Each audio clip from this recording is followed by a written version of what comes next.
Okay.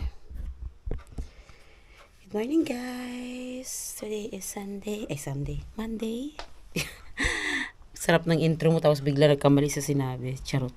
So, anyway, today is Monday and nagising ako ng maaga and panggabi yung trabaho ng asawa ko. So, naisipan ko, kasi uwi siya ng mga 8. So, naisipan ko muna mag-walking or mag-running sa seaside kasi tingnan nyo naman ang weather natin, guys. Oh, ang ganda. It's sunny.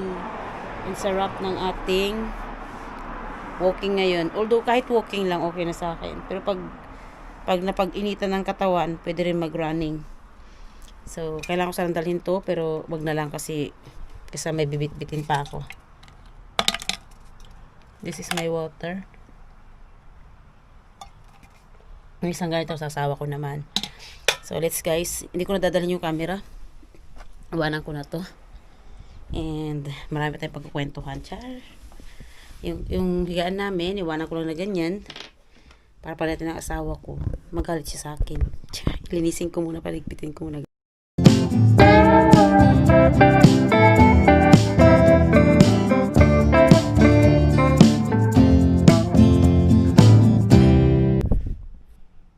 Hi guys, good morning. Oh, katatapos ko lang mag-workout. Ayan oh. Dito ako nag-workout sa tambakan namin. So, kanina nag-jogging ako hindi nag-jogging, walking lang. Nag-walking ako sa seaside kanina. And mag-rest muna ako saglit. Mamaya na ako inom ng tubig, saglit lang. Napagod. Nakakaus ng energy pero masarap sa pakiramdam yung nagpapawis ka. Tinatry kong hindi magsuot ng thermal kasi nga diba sa last vlog ko sinabi ko sa inyo nagsusot ako ng full body thermal na pampapawis talaga kasi ako hindi talaga ako pawisin kahit pagudan ako sobra-sobra yung pawis ko parang ganyan lang. Kaya ang ginagawa ko full thermal, sauna thermal ako para thermal, alam mo yun, damit na whole body talaga hanggang dito yung hindi ako nakabili, mas maganda sana pag hanggang dito para balance yung pero hanggang dito lang yun oh. So ang baho ko na. Naamoy ko na sarili ko. Naligo na ako kagabi pero siyempre jogging. And yan, hanggang dito lang siya, hanggang sa paanan. So pag uwi ko, basang-basa yung bra ko, basang-basa yung panty ko. Kapitbahay namin diyan sa nasa tapat ng bahay na, tapat ng pintuan namin.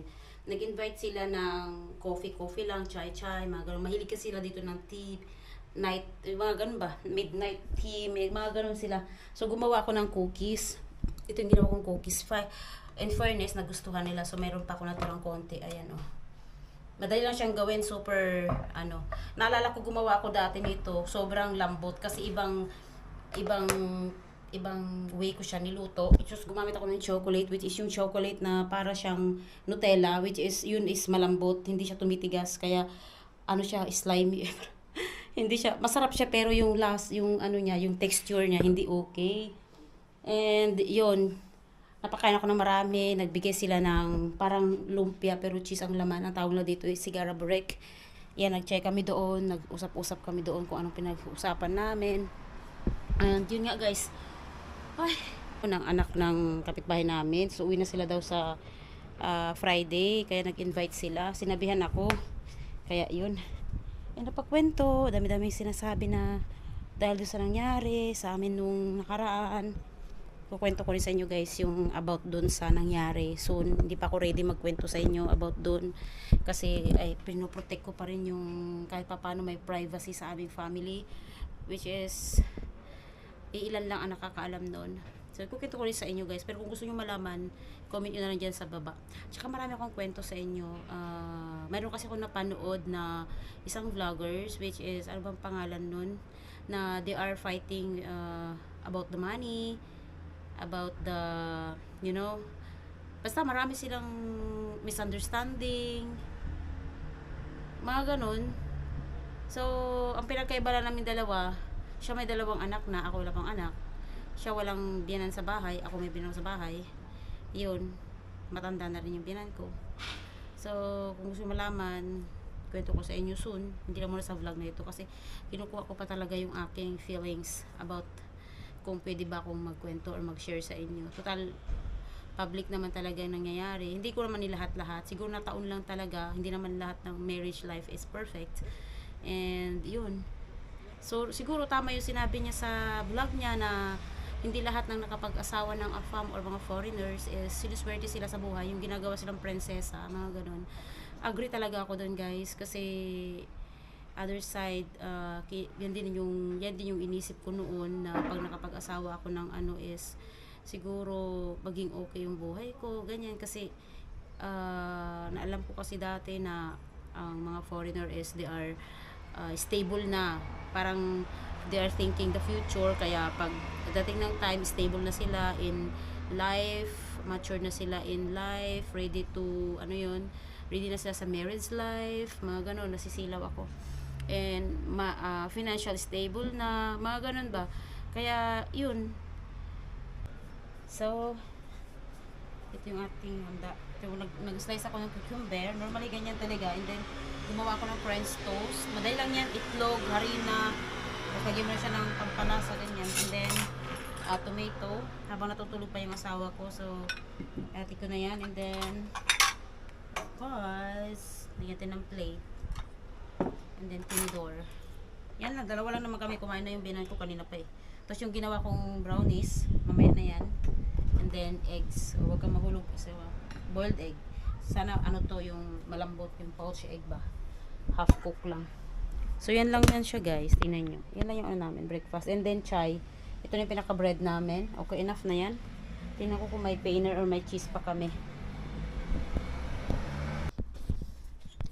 Yan, tapos na yun. Ito yung mag-chai. Kaya, yan, tapos kami mag-chai. And tinanong ko siya kanina kung ano ba talaga, pupunta ba kaming Bursa para magpanoter or what. Kasi kahapon talaga yun. Dapat. Kaso hindi kami natuloy.